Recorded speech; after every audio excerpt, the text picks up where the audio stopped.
The Atlanta Falcons beat Dallas 39-28 Sunday in the Cowboys' first game without Tony Romo and Des Bryant. The Cowboys, now 2-1, had a 6-game regular season win streak snapped. It truly was a tale of two halves for the Cowboys' rushing attack, especially. Now look at these numbers. In the first half, they ran all over the Falcons, rushing 16 times for over 130 yards with 4 scores, 3 by Joseph Randle, 1 TD by Darren McFadden. In the second half, they rushed just 5 times for -4 yards and no score. Skip, I'm very eager to hear this.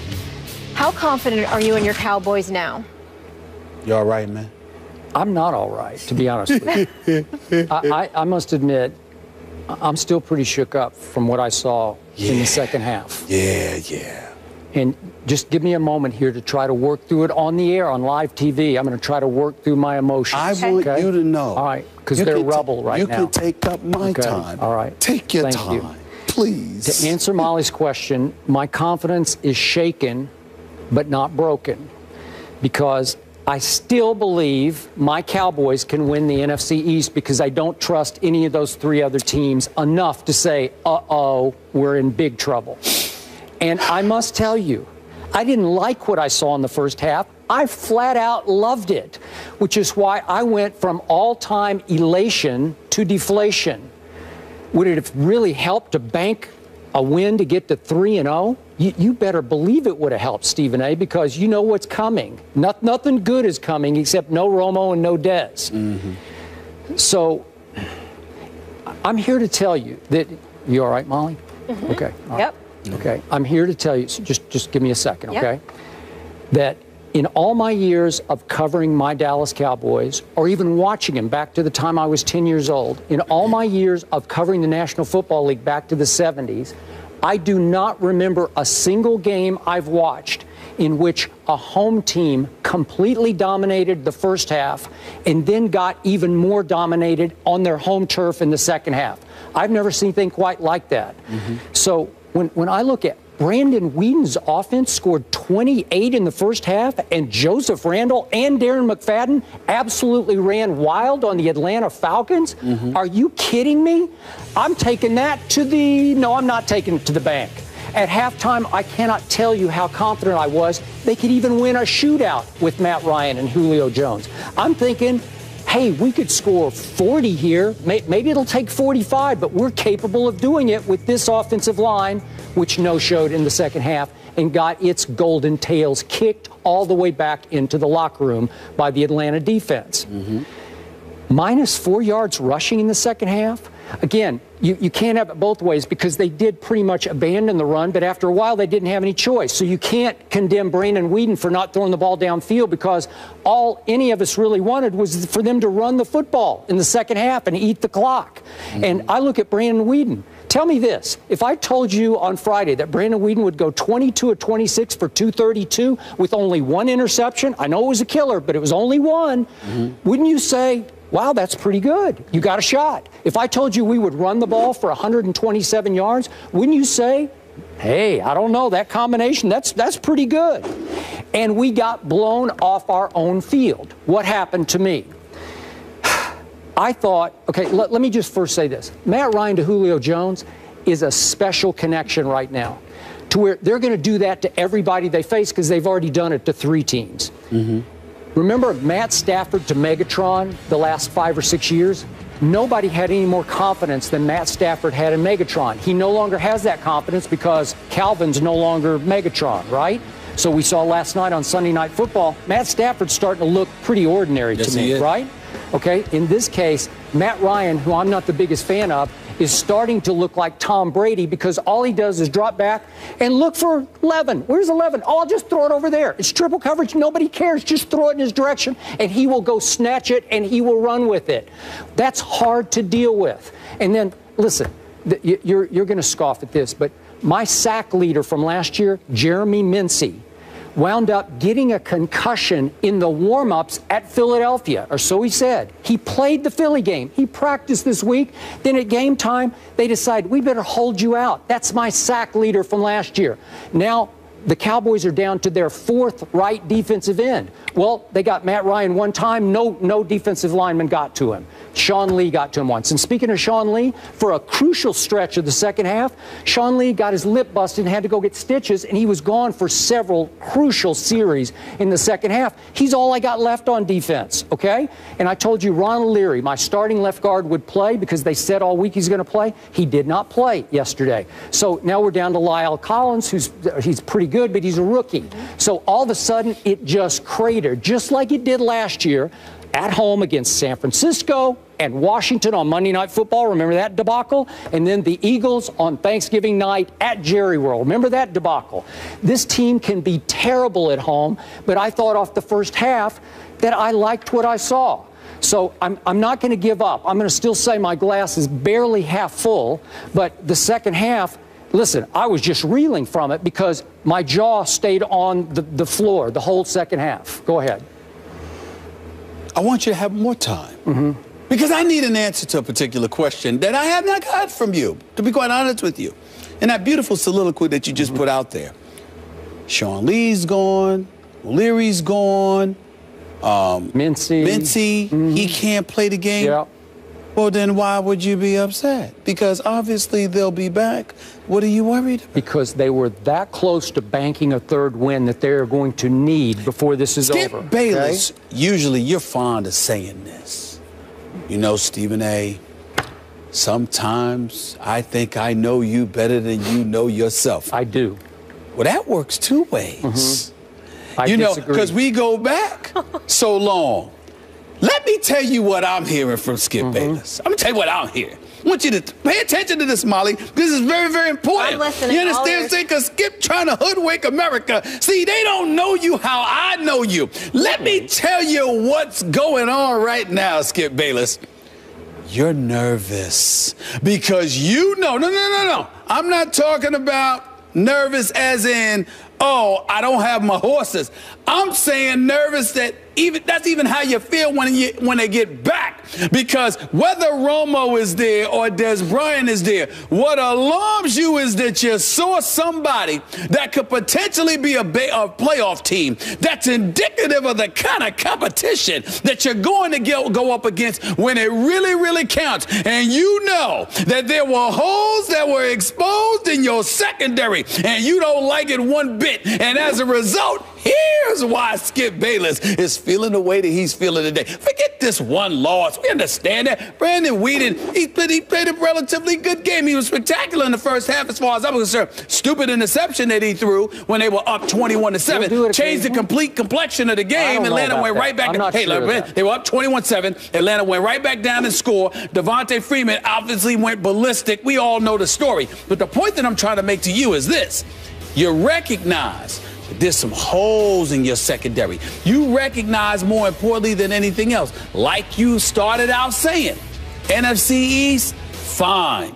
But you picked them to go to the Super Bowl. I did. And what you saw, yeah, but that's just emotion talking. That's just emotion. Not. Yeah, it is. That's your heart talking. That ain't your head talking. You know what's going on. You know what you've done to yourself. You pigeonholed yourself. You put yourself in a spot where you said that the Dallas Cowboys are going to the Super Bowl. And you know what I know. What? That there's no way they're going to the Super Bowl. Did we get that on camera? They're not going to the Super Bowl. You saw it yesterday because you know no matter when Greg Hardy gets back, when Randy Gregory gets back healthy, even if Sean Lee comes back, O'Leary's here, Mincy comes back, you know in your heart of hearts that the Dallas Cowboys and that suspect secondary with Orlando Scandrick, who's actually coming on the show soon, not today, but he'll be on here soon enough. I can't wait for a Dallas Cowboy to sit right there in that chair. It's going to be a fun day for me. I'm here to tell you right now, you know what's going on here. You know that the Dallas Cowboys sitting up there getting ran on like that by Devontae Freeman, Julio Jones, looking like the best receiver in football, doing what he wanted to do, when he wanted to do it, how he wanted to do it, abusing the Dallas Cowboys. You know what's coming. You know that your Dallas Cowboys are going to go down. And like I said before, by the way, this won't be the last injury. Think about this for a second. All the things that I've said. This is football. and Sean Lee is going for a busted lip. I mean, you can't make this up. This is the Dallas Cowboys we're talking about. Listen, I will admit to you, I thought he'd just stay in the game. I'm just saying, I guess he's bleeding too bad. Really? I did. Let's stitch it up and go there when they're on offense. I mean, are you kidding me? Just swallow it. Football. Just swallow it. Just play. I needed it. Listen. I needed it. I'm just saying. Suck it up and play. It's hilarious to me because you got Joseph Randle. It was nice to see him in the news for something football related, as opposed to stealing draws. He looked spectacular. He really did. But it's just beautiful. It's just beautiful to see him in the news for football related matters, as opposed to his issues at department stores. It was very, very touching. So then you got that going on, and Sean Lee with the bus. Hey, listen, deodorant and drawers. Come on now, it's too funny. It's just uncomfortable to me. It's just funny to me. I'm sorry. The Dallas Cowboys will find a way. Skip, you lost a game yesterday to some degree because Sean Lee decided to leave games, as you say, labeled it, for critical stretches because of a busted lip. Because of a busted lip. You understand? This is unbelievable to me. But it's the Cowboys, like I keep telling you. So once again, proof has been provided to me that the Dallas Cowboys will find a way to get in their own way. They can accumulate all the talent that they want in the world. Somehow, some way, what can go wrong will, when it's time. Dallas Cowboys, no Super Bowl. And that's why you're sitting up there looking all nervous and upset, because you know, yes you do, you know that the Dallas Cowboys ain't going to the Super Bowl. That's what you discovered yesterday. Nope, just admit it. Just admit it. Admit it. I told you I was flummoxed by what happened yesterday, and I still haven't recovered from yesterday. But all I care about now is what is coming back. Because if, in fact, Greg Hardy had been eligible to play yesterday, and Randy Gregory had been healthy yesterday, and Jeremy Mincey hadn't had some freakish concussion suffered in pregame warm-ups, hitting Ty Smith's helmet head-to-head, really? Do you know what would happen to Matt Ryan in the second half? They're great against. They are great. Actually, and they would have been all over. Actually, they're great against the pass. They would not be great against the run. Devontae Freeman still would have done what he did. Okay, Matt Ryan was able to call dominoes in the pocket yesterday in the second half, and I couldn't believe it because they're usually not like that. That's right. Until I realized, wait a minute, Mincey's not in the game. What's going on? Rod Marinelli pacing up and down the sideline, looking all flummoxed, to use your word. It was very, very cute.